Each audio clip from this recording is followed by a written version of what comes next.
الرحيم وصلى الله على نبينا وحبيبنا محمد وعلى آله وصحبه أجمعين وبعد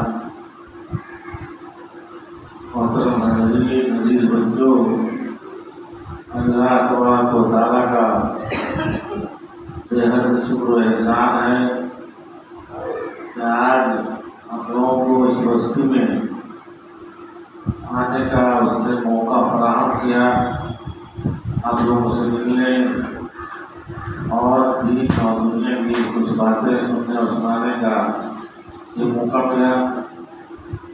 عزیز بچوں، جس دین پر ہم قائم ہیں، جو ہمارا دین ہے، وہ دنیا کا سب سے بہتر دین ہے۔ اللہ تبارک و تعالیٰ کا احسان بنائیے کہ اس نے ہمیں مسلمان بنائے۔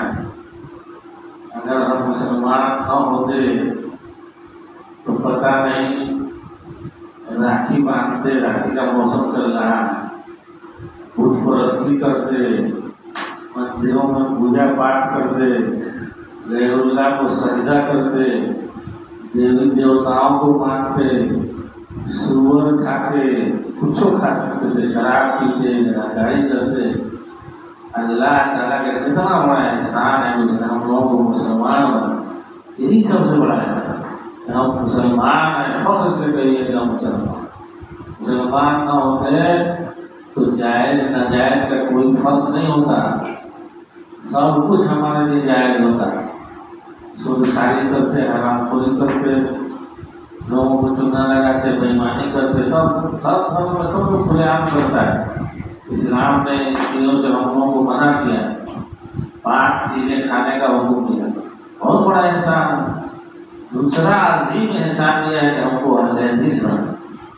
بہت ساری جماعتیں قبر پرستی کرتی ہیں، بت پرستی کرتی ہیں، قبر کو پوجتی ہے، مسلمان اپنے آپ کو کر۔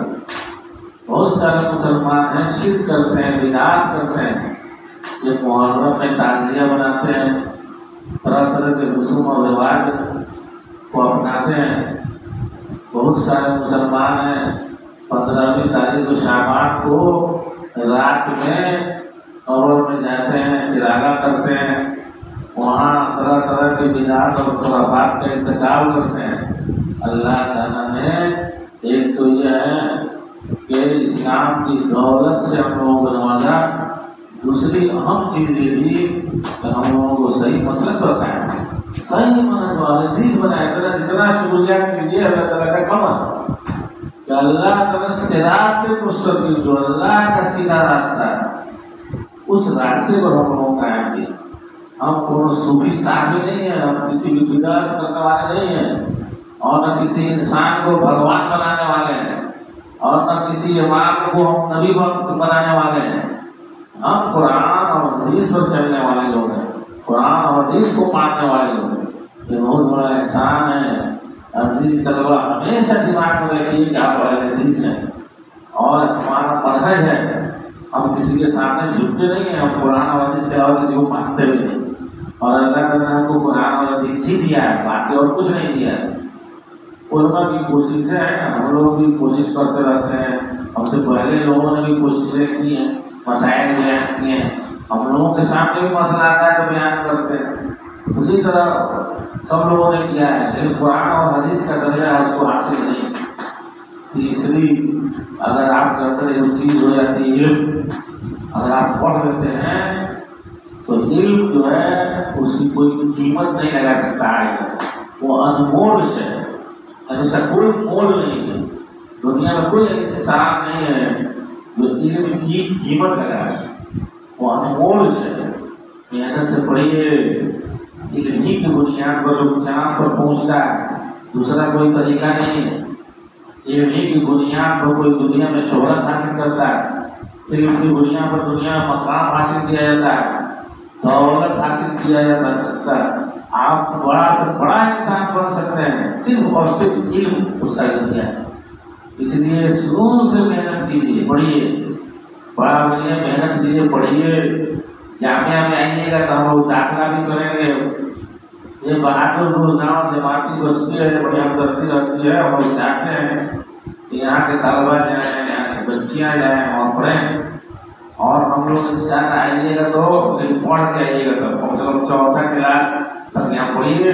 4تھا کلاس کے بعد وہاں ایڈمیشن ہو، اس کو آئیے گا تو ایڈمیشن ہوگا، ہاسپٹل آنے کی جگہ ملے گی، اچھی سے اچھی تعلیم ملے گی.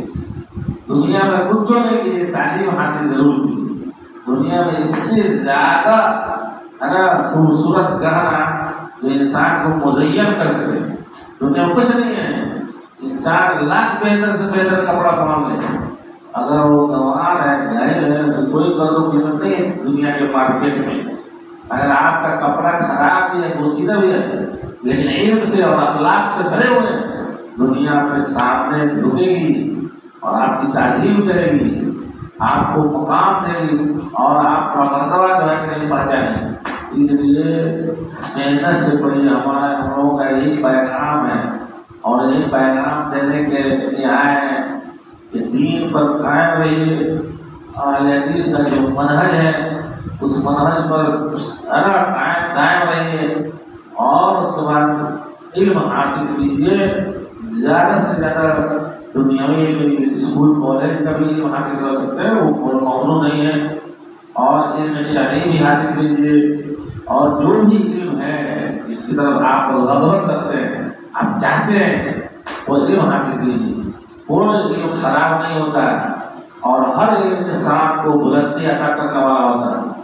اگر کوئی سوریا پر جاتا ہے، چاند پر پہنچتا ہے، اور کھیت میں کام کرنے والا کسان نہیں ہوتا ہے، وہ بہت زیادہ بڑا انجینئر ہوگا، بہت پڑھا لکھا ہوگا اور اس نے اپنی زندگی جو ہے اسی میں لگائی ہوگی، تب جا کر کے چاند پر جاتا ہے، چاند پر مشین بھیجتا ہے، بھیجاتا ہے، سیٹلائٹ بھیجتا ہے.